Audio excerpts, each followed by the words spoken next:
कथा सुनत हरि होय रति। एक भूप भागवत की, एक भक्त राज की कथा, एक भूप भागवत की। ये महान भागवत राजा की कथा सुनने से श्री हरि के चरणों में रति हो जाती है, प्रेम हो जाता है।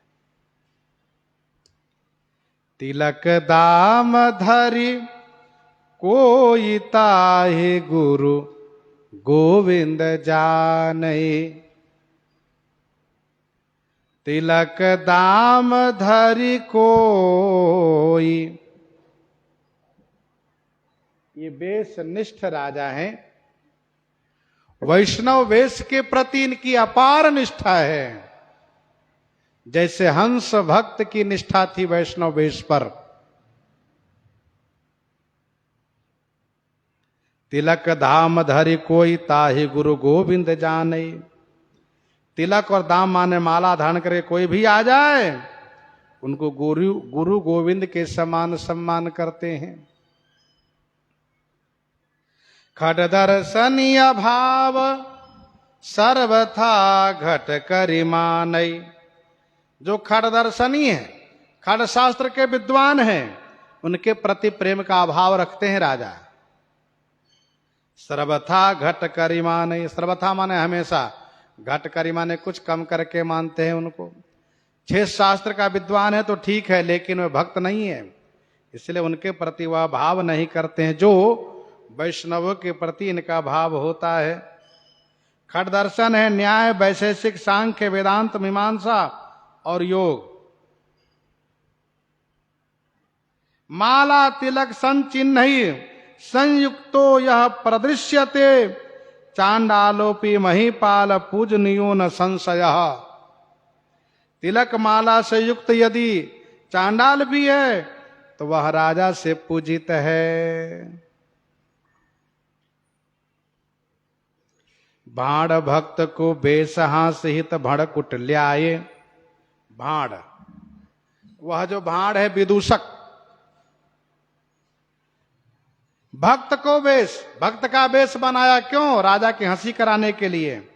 हासित भाड़कुट ल्याए। भाड़कुट मतलब भाड़ों की जमात लेकर आ गए। जितने विदूषक उनके संपर्क में थे सबको बुलाए, माला पहनाए, तिलक लगवाए और सब राजा के पास आ गए। चलो राजा के पास, क्योंकि ऐसे विदूषक का भाट का मान नहीं होता राजा के पास, भगा देते, भागो भागो, चलो वैष्णव बन के चलते हैं। सब माला तिलक लगा करके आ गए। नरपति के दृढ़ नेम ताहिए पांव धुवाए। नरपति के दृढ़ भाव, नरपति राजा का वैष्णव में दृढ़ भाव है, सुदृढ़ भाव है, इसलिए राजा ने इन सबका पद प्रोक्षालन किया और उन लोगों ने भी अपना प्रेम से पांव धुलवाया। जब ये भाड़ वेश में आते थे तो नाचते गाते थे, पैसा मिलता था, लेकिन आज वैष्णव वेश में आए, राजा ने सबको बड़े सम्मान से बैठाया चौकी पर, थाली में पांव रख करके और बढ़िया पांव धुलवाया। पांव धुला राजा ने पद प्रक्षालन किया। भाड़ वेश गाढ़ो गयो दरस परस उपजी भगति। राजा के दर्शन और स्पर्श से भक्ति उत्पन्न हो गई उस भाड़ों में, और उन लोगों ने वैष्णव वेश को सुदृढ़ता से धारण कर लिया। कहे तो बहुत बड़ी महिमा है इस वेश की। दरस परस उपजी भगति। राजा के दर्शन और स्पर्श से भक्ति उत्पन्न हो गई। रघुपति भगति सदा सुखकारी। सो त्रैताप शोक भयहारी। बिनु सतसंग भगति नहीं होई। ते तब मिले द्रवै जब सोई।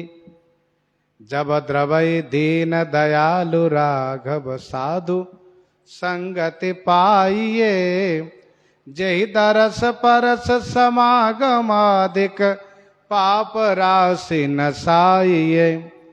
जिनके मिले दुख सुख समान, अमानतादिक गुण भय, मद मोह लोभ विषाद क्रोध, सुबोधते सहज ही गए। सेवत साधु द्वैत भय भागे, तब रघुनाथ चरण लय लागे। तो ये संतों का दरस परस का प्रभाव है।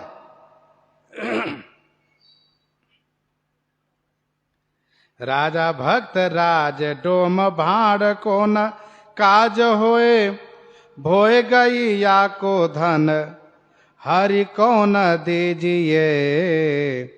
राजा भक्त राज दुर्लभ हो वैष्णवो राजा, राजा वैष्णव हो यह दुर्लभ है। राजा भक्त राज डोम, डोम यह नाचने गाने वाली एक जाति का नाम है।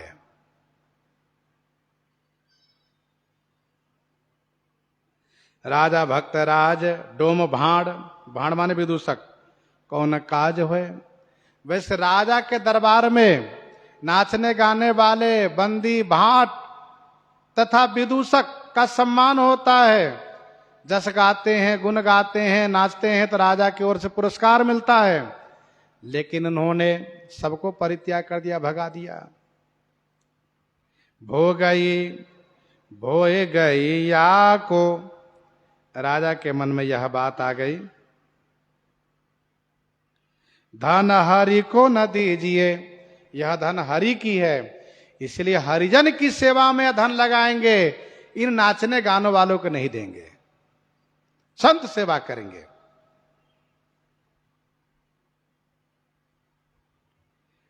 आए बेस धारी लय पूजाए ने नाचई, दय के तारी।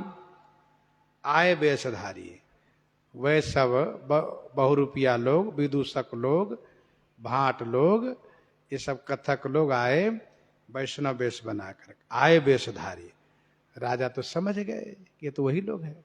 तो राजा ने कहा तो मेरा भाग्य है कि सब वैष्णव हो गए। आइए आइए महाराज, आइए आइए। जैसे वैष्णव के प्रति सम्मान है उसी सम्मान भाव से उनको बैठाया, पद प्रक्षालन किया, भोजन कराया।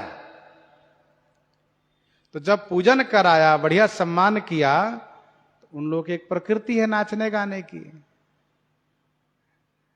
तो जब राजा ने उनको पूजन करके संकीर्तन शुरू किया, संत के पास कीर्तन होना चाहिए, कीर्तन करने लगे तो लोग ताली बजा बजा के नाचने लगे।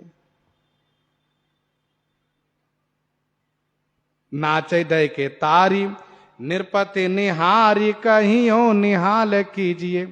राजा कहते बहुत खूब बहुत खूब। और दिन गाना गा के नाचने वाले आज हरि नाम संकीर्तन करके झूमते हुए नाच रहे हैं, ताली बजा रहे हैं। राजा कह रहे हैं बहुत आनंद, बहुत बढ़िया। कलाकार लोग यदि लोक रंजन छोड़ करके भगवान को प्रसन्न करने में अपनी कला को लगा देते हैं तो उनकी कला भी सार्थक हो जाती है, उनका जीवन भी धन्य हो जाता है। ये तो कला की विशेषता है। भोजन कराए भरी मुहर निथार ल्याए, राजा ने उनको भोजन कराया और थाल में मुहरों से भर करके लाए। आगे धरी, आगे रख करके विनय किए, अजू यह लीजिए, अजी महाराज ये सब स्वीकार कीजिए। उन लोगों में भक्ति उत्पन्न हो गई। भई भक्ति राशि बोले आवै बास, ऐसी भक्ति उनमें भर गई है कि उन लोगों ने कहा महाराज ये क्या ले आए, ये बदबूदार, दूर कीजिए, हटाइए हटाइए। तुरंत नाक बंद किया, दूर हटाइए। आवै बास भावे नाही, ये सब नहीं चाहिए महाराज। चलने लगे वे लोग। राजा ने हाथ पकड़ लिया, कहां जा रहे हैं आप लोग? बाही गही, हाथ पकड़ लिए, कहां जा रहे? कहा महाराज अब हम जा रहे एकांत में जाकर के भगवान का नाम लेकर के ध्यान करेंगे, बड़ा आनंद आ रहा है। अच्छा, कहां? कैसे चली मति भीजिए, इन सब की बुद्धि भीग गई है। देखो, एक राजा में और एक संत में मित्रता हो गई। राजा संत के दर्शन करने जाते हैं, संत भी उनको सम्मान देते हैं, बड़ा प्रेम हो गया आपस में। एक दिन राजा ने संत को अपने घर पर बुलाया, महल में। महाराज कृपा करके आप मेरे महल में आइए। कहा ठीक है, आएंगे। संत जी उनके महल में गए। राजा ने बड़ा सम्मान किया, पूजन किया, प्रसाद पवाया, और फिर उन्होंने बढ़िया मणि मोहर थाल में भर करके भेंट किया। संत जी ने कहा राम राम राम, इसको हटाओ हटाओ, इसमें से बदबू आ रही है। राजा ने कहा महाराज, समस्त सुगंधों के मूल तो यही है, सारी खुशबू सारी सुगंध तो इसी धन में है, और आप कह रहे बदबू आ रही है। क्यों मंत्री जी, आपको इसमें से बदबू आ रही है? कहा नहीं। क्यों सिपाही जी? महाराज बदबू आ रही? कहा नहीं। महाराज आपको बदबू आ रही, ये कैसे हम मान ले? राजा ने कहा इसका उत्तर देंगे हम, कल आना, कल समझाएंगे। कहा ठीक है महाराज। कल संत जी चमारों की बस्ती में चले गए, जहां चमड़े की जूता बनाया जा रहा हो, चमड़े को फुलाया गया हो पानी में, चमड़े का जूता बनाया जा रहा हो, वहां संत जी चले गए। राजा कुटिया पर गए, संत जी नहीं है। पता चला संत जी गांव में गए हैं, गांव की ओर। गांव में गए तो पता चला चमारों की बस्ती में गए हैं, जहां चमड़े का ही काम होता है। राजा वहां जाते ही अपना नाक ढक लिए और कहा महाराज कहां यहां आ गए हैं आप, बहुत बदबू आ रही है, बहुत दुर्गंध है। संत जी ने कहा बदबू आ रही है? कहां? उन कारीगरों को बुलाया जो चमार लोग वहां पर है। भैया इधर आओ, तुमको इसमें बदबू आ रही है ना?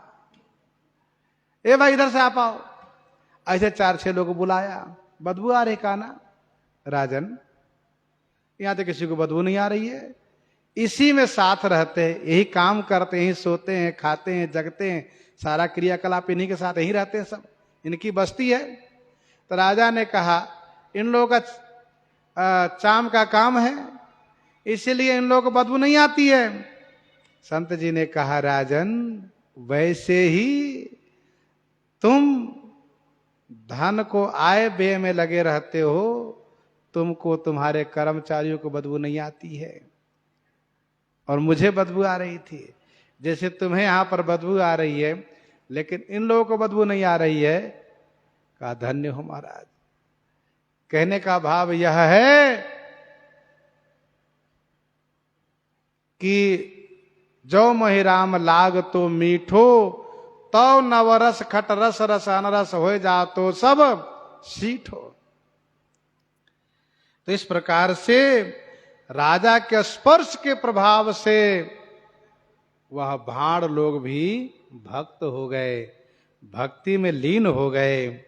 इन्हीं के साथ आज सीताराम सीताराम सीता राम सीताराम सीता